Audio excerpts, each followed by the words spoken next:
बस थोड़े से इंग्रेडिएंट्स में बनने वाली ये आलू भुजिया दाल और चावल के साथ तो कमाल की लगती है। और सबसे बड़ी बात तो ये है कि ये बस 10 मिनट में बन के तैयार हो जाती है। इस आलू भुजिया को क्रिस्पी बनाना कैसे है ना, इसके कुछ टिप्स और ट्रिक्स मैंने वीडियो में दिए, इसलिए वीडियो आखिर तक ज़रूर देखिएगा। तो सबसे पहले हम यहाँ पे ले लेंगे 3 आलू। परफेक्ट क्रिस्पी आलू भुजिया बनाने के लिए सबसे पहले तो इसे परफेक्ट तरीके से काटना ज़रूरी है। आलूओं के छिलके निकाल के सबसे पहले हम ऐसे ऐसे गोल आकार में काट लेंगे। उसके बाद आप इसे फ्रेंच फ्राई शेप में लंबे आकार में कट कर लीजिए। ये देखिए, कुछ इस तरीके से हमने सारे आलू को पतला और लंबा काट लिया है।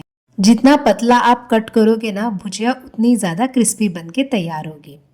अब गैस पे हम चढ़ा लेंगे कढ़ाई। उसमें हम डालेंगे 2 टेबलस्पून तेल।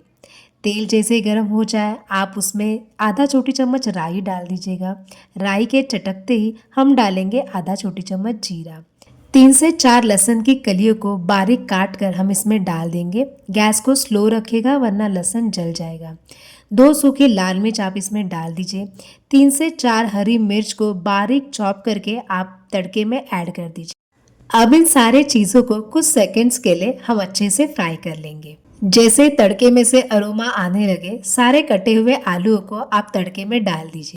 आलूओं को धोकर मैंने एक छन्नी में रख दिया था ताकि इसका सारा पानी निकल जाए। स्वादानुसार नमक और 1/4 चम्मच हींग डालेंगे। नमक और हींग को तड़के के साथ आलूओं के साथ मिक्स कर लेंगे।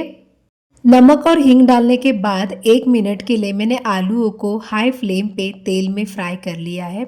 अब हम इसमें डालेंगे 1/4 चम्मच हल्दी। अब हल्दी को भी हम आलूओं के साथ मिक्स कर लेंगे। गैस की फ्लेम को मीडियम करेंगे और मीडियम फ्लेम पे हम आलूओं को अच्छे से फ्राई होने देंगे। आलूओं को आपको तब तक फ्राई करना है जब तक कि वो हल्के हल्के ब्राउन नहीं हो जाते। आलूओं को इस तरीके से फ्राई करते हुए ही हमें इसे पकाना है। 5 से 6 मिनट के लिए बीच बीच में चलाते हुए आप आलूओं को अच्छे से भून लीजिएगा। आलू कढ़ाई में चिपक जाता है, इसलिए इसे बीच बीच में चलाना ज़रूरी है। 6 मिनट के बाद आलू हमारे यहाँ पे अच्छे से कुक हो चुके हैं। ये सिंपल सी आसान सी आलू भुजिया हमारी तैयार है। बच्चे तो इसे ऐसे ही खा लेते हैं, ये बड़े ही मज़ेदार लगते हैं खाने में। लेकिन इसका असली स्वाद है ना, दाल और चावल के साथ बहुत मज़ेदार आता है। तो आप आज ही ये झटपट से बनने वाली आलू की भुजिया है ना, ज़रूर ट्राई कीजिएगा। अगर रेसिपी अच्छी लगी हो तो वीडियो को लाइक और शेयर करें और ऐसे ही आसान रेसिपीज़ के लिए चैनल को सब्सक्राइब ज़रूर कीजिए।